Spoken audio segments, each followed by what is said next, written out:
Hi there, I'm Danny Gregory, and I'm wild about sketchbooks and journals and diaries and all kinds of handmade ways of recording one's life. And I've got a big collection of them, and with each one of these videos, I'm sharing a different one with you, hoping that it will inspire you. Now, generally, what I try to do with these videos is I try to share with you something that you can acquire yourself. This time I'm not going to be able to do that because I'm going to be showing you one-of-a-kind pieces that come from my collection that aren't strictly speaking sketchbooks. They're different kinds of diaries, but there's something about them that I just love and I think is really wonderful. And if you're inspired by them, well, maybe you can go out and start your own collection. A lot of these I found in flea markets, on eBay, in thrift stores. They're just the diaries and travel journals of people, anonymous people, frankly. A lot of times I don't even know their names. I'm not even sure what period they're from, but I've collected them and I love all kinds of aspects of them. So I just want to take you through a few of them. Here's a very, very old one. You can see its cover is coming apart. It's a 5-year diary. Okay, so this is a diary that is a special construction where every page of it has 5 years, in this case 1934, 35, 36, 37, and 38. But it's all January 1st. And so you just write a couple of lines. Now, this diary is the story of a man who has a fairly simple life. I mean, his big excitement are things like playing ping pong with his neighbors. The biggest excitement was here. He was arrested for going through a red light.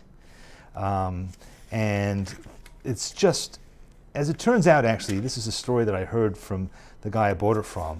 This is actually the diary of a man who had a minor role in the Olympics. I think it was about 10 years before this, and then he had settled down after the excitement of being in the Olympics. I think he was a track and field athlete in the Chariots of Fire. So that would be like the 1920, I think, Olympics. Anyway, so then he just had this simple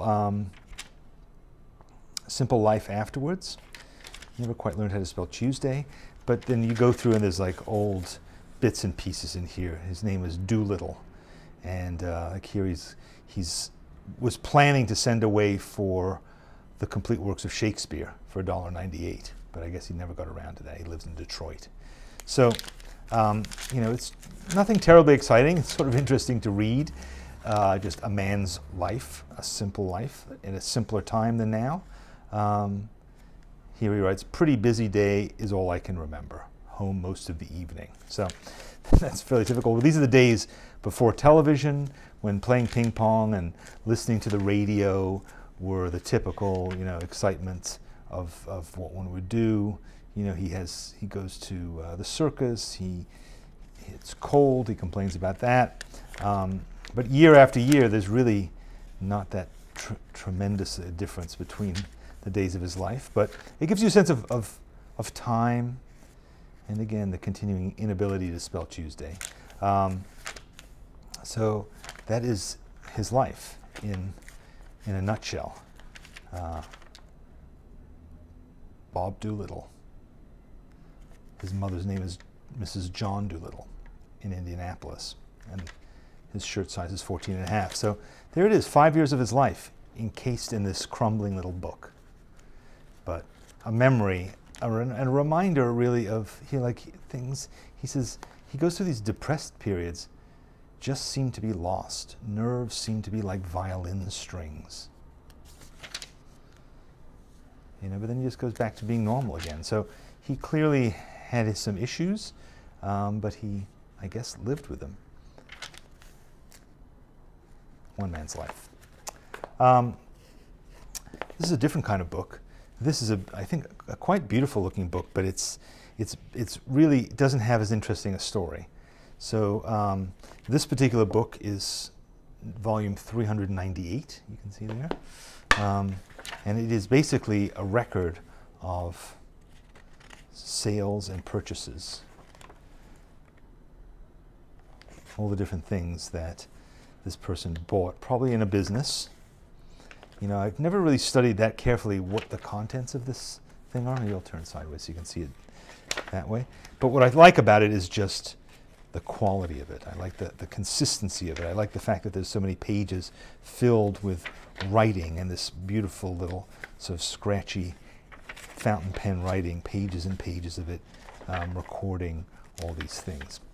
You know, again, something about records, that somebody is recording their life or recording their transactions, so mundane and yet somehow orderly, and I find that reassuring and positive. This is a series of books of the Wanamaker diaries, 1918, 1923, and 1921. I think I used to have a couple of others, but so Wanamaker was a big department store in Philadelphia, and they put out this basically a free diary with ads in the beginning of it. Again, this is 1918, end of World War I. You can see all the kind of local businesses. And then eventually it becomes an actual diary. But it has really so much stuff in it. It has the Battle Hymn of the Republic, it has facts, it has recipes for cornmeal and Indian pudding, and so forth. And then eventually it gets to the real stuff. So you can put down how much you spent on things, your cash accounts, and so forth. So this one is blank, but they aren't all blank. This one let's go to 1921 next. 1921. Well, this is blank too, but not always. There are moments where this person has used this thing. For instance, on May Day, they wrote "Raw chilly day, cake down to creek." Another deuced chilly day. So some intention, written in very faint pencil to keep a record of their lives. Didn't last for long though. By May it seemed to be over, and then suddenly in July it comes back again. So this sort of intermittent aspect of keeping a diary is, I think, a pretty common thing. Like, I think we've all had that feeling like, I really got to do this, but as you can see, the entries get shorter and shorter, you know, until eventually they peter out altogether, and then they start up again in August. So over the course of the year, they're intermittent, but yeah, they've kind of ended by the end of the year. So the resolve, the habit was gone, was not maintained. This one in 1923. Again, a lot of beautiful bits of graphic design here. Again, with these little ads. And then let's flip ahead and see if this person actually used this diary. Yes, they did. But so we'll see, like beginning of January, of course, very committed. Basically, this endless need to record the weather, which is really dull, and occasionally just talk about going and having dinner with somebody or needing to go to the dentist, getting an announcement of somebody's engagement. A shame in a way, because it's a missed opportunity really to record how they actually felt. Who cares about the weather? What about your internal weather? You know? Here, Mr. Hudson is very sick.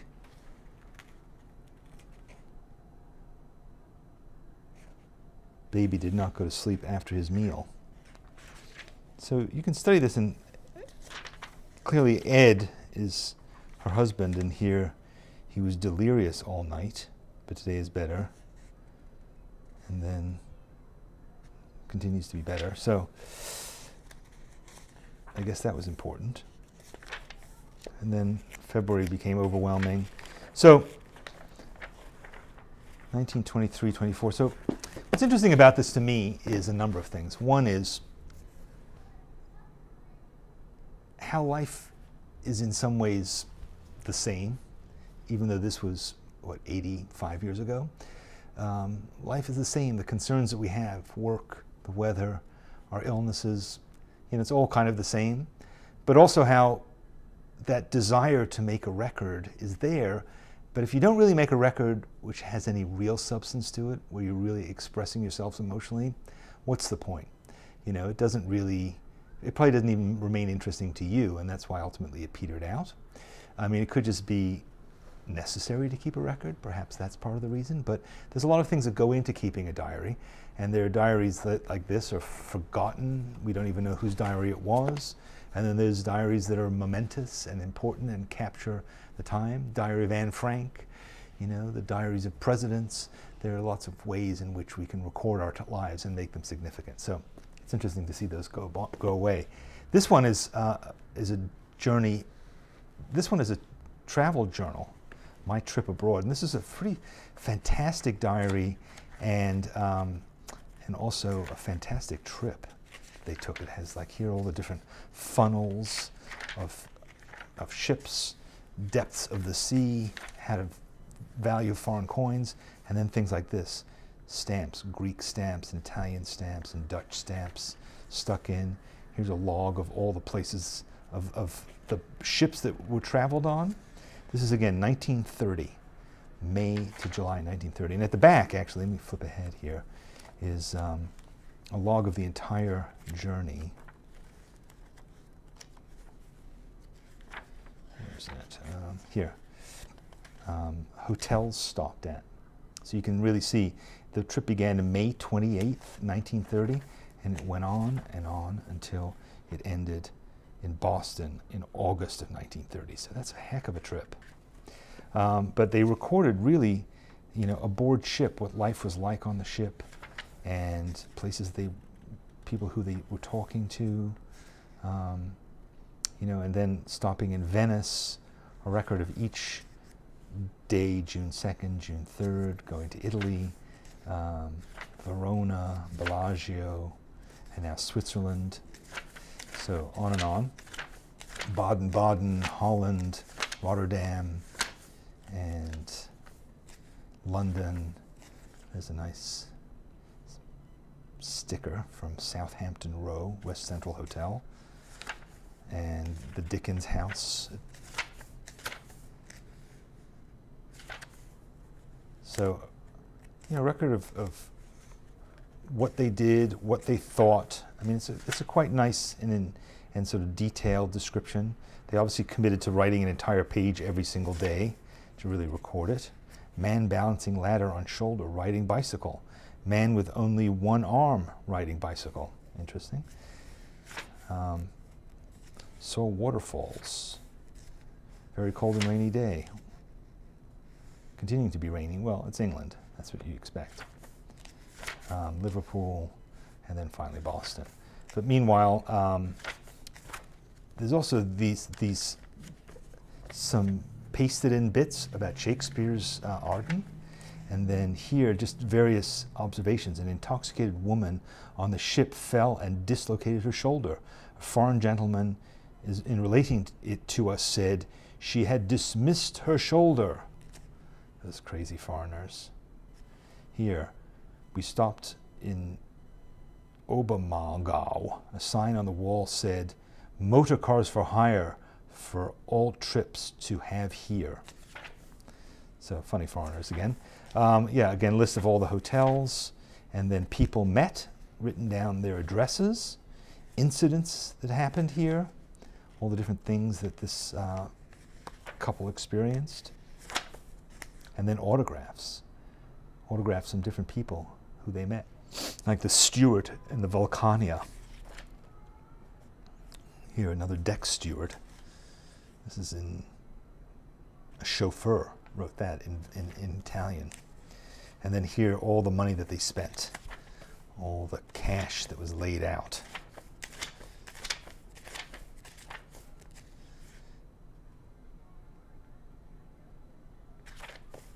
And then, here, in alphabetical order, a description of every place they visited. With a description, I mean, not just the name of it, but also some notes about it. Picturesquely situated at the mouth of the Bristol Channel.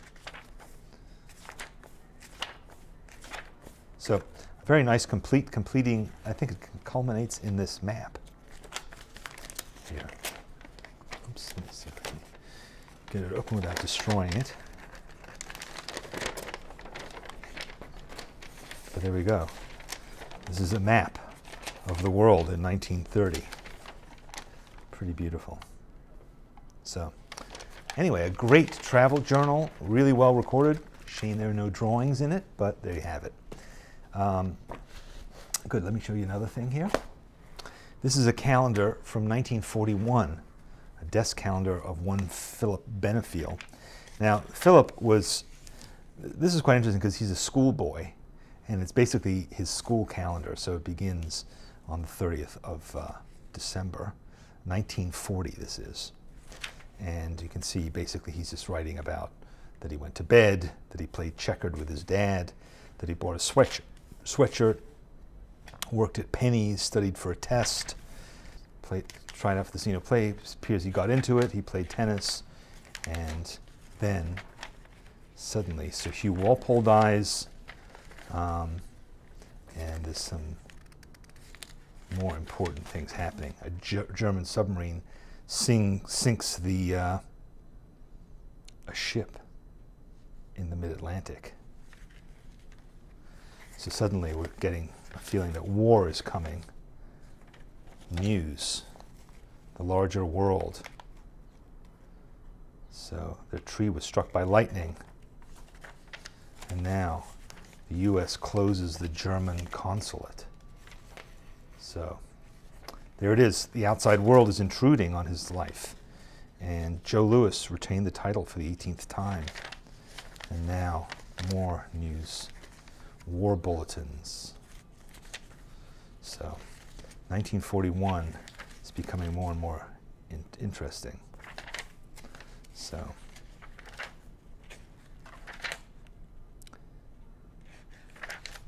summer didn't seem to be doing much besides working at Penny's, but you know, I mean, I think I'm correct, but yeah, we're really closing in on World War I now. I mean, World War II. And, you know, we don't know what became of him ultimately. You know, he says here, too busy, no more entries in diary until Sunday, December 7th, 1941, a memorable day. And indeed it was, because, of course, that was Pearl Harbor Day, and there it is, Japan attacks Pearl Harbor, we are in war, begin another diary. Where is that other diary? We don't know. But there were some dates in 1942 that are circled. So, interesting, all right? The beginning of World War II, as seen through the eyes of a senior in high school. Some other miscellaneous little books I have. This one is a guest log made of wood. And in it is everybody who visited this house signed in. This is again starting in 1939, I think. 1941. 1941. Various people signed by. But some people write more stuff about what they experienced at this house. 1950. Lots of different kinds of handwriting. I love that this book is all weathered and stuff is worn down. Stuff written in some kind of foreign language.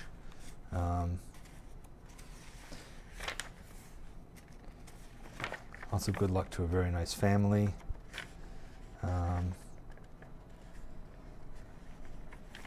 Rest in peace. Glad to be aboard, 1966.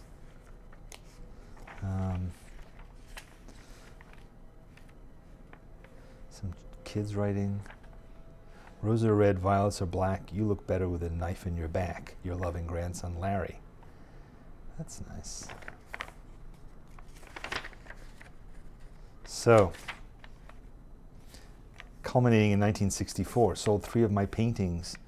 One a study of Black-Eyed Susans, one a primitive of Peddler's Wagon, one an American flag on wood, one owl on wood, all oils. When sale was over and the committee was paying off the lucky ones who sold anything, most did not over the loudspeaker system, I was paged. When I answered the summons, I was told by a youngish woman on the committee, she had a Jewish-sounding name, to be sure to exhibit more of my contrived primitives next year, as my 7 pictures received more comments by the judging committee and others in attendance than all other exhibitions.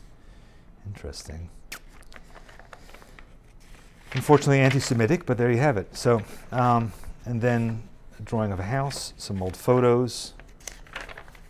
There's other things, some stuff stuck in with a hair clip, and there you have it, 1943. So rustic, collaborative, a little dull, but to me it smells of history, it feels like history, and the point about history, I guess, is most of it's pretty dull. Like most of our days are pretty dull. But when you stop and record them and you think about them and you try to boil them down, they become a bit more interesting. So let me move on to another thing here. This is Notes of Lectures on Human Physiology. And this is a book that is a medical book from 1916. So what it is it's a printed book, right? So this side of the page, pages are printed, but it leaves you room for either drawing or identifying. So this is a test where you had to name, somebody has written in the names of all the different bones here. And then as you flip forward, you see all their drawings of here how bones go together. And here's how a joint comes together. So this is done by the owner of this book. So they bought this pre-printed book, textbook, but then they drew these things inside. So drawing, clearly a part of learning to be a doctor, how to draw cells, the development of an egg. Just endothelium, I'm not even sure what that is. So all these lab notes, old drawings, elastic fibers, stuff like that. So again, just old drawings. I mean, these are 100 years old, these drawings, but you can see they're examined. In each case, the examiner stamped it, muscles of a frog's leg, examined. Yep, you did your homework, you did your drawings, and that was clearly an important part of being a doctor, knowing how to draw, how to take notes, how to do all that stuff. So that's the kind of doctor I'd like, one who knows how to draw. That's good to have. I hope that you enjoyed looking at these with me. To me, they're unique. They're individual little slices of history. And ultimately, history books are made up out of giant events, great events, important events in the lives of important people. But these are history books about individual people, in which maybe the most exciting thing that happened was a bus accident and a war breaking out, or playing ping pong and feeling depressed. That's what life is. It's made up of all those different things, little moments that that passes by, and all these people, I'm almost certain they're all dead, right? These books are the only things that are left of them, and they sit on a shelf in my house. Nobody who ever knew these people will probably ever see these books. In fact, I probably own them because they chucked them out, sold them, cleared out the grandma's basement and threw out her diaries. And that's something, frankly, that a lot of people who keep illustrated journals have asked me, what's going to happen when we die? What's going to happen to our sketchbooks, to our journals? Can we trust our families to get to hold on to them? That's an interesting question. There are places like the Sketchbook Project here in New York, which will, to which you can contribute your sketchbooks, and they will look after them and share them with people and make sure that they get preserved. I think that the Library of Congress probably has some interest in it as well. The Smithsonian, will take things like that are personal historical documents. My grandfather, who died at the age of 98 about 10 years ago, we donated a lot of his papers to the Leo Baeck Foundation here in New York because he had lived through the Holocaust, and so they were interested in his diaries and journals and writings as a record. So there are people who are interested. Don't think that they're not, and it's not just me with my little collection here, but it's all kinds of people. So the sketchbooks that we fill, the diaries that we write, the day-by-days that we record, they are significant, and we can make them more significant by honestly telling more about ourselves and making them more personal. But take it seriously, make it your art form, and I think you'll create something that has great value. I mean, I've tried to do that with my books. I think about my son having them, or my wife having them, or my great-great-grandchildren having them, or total strangers having them, you know, but I'm trying to create something that seems worth keeping, worth hanging on to, because it's my life.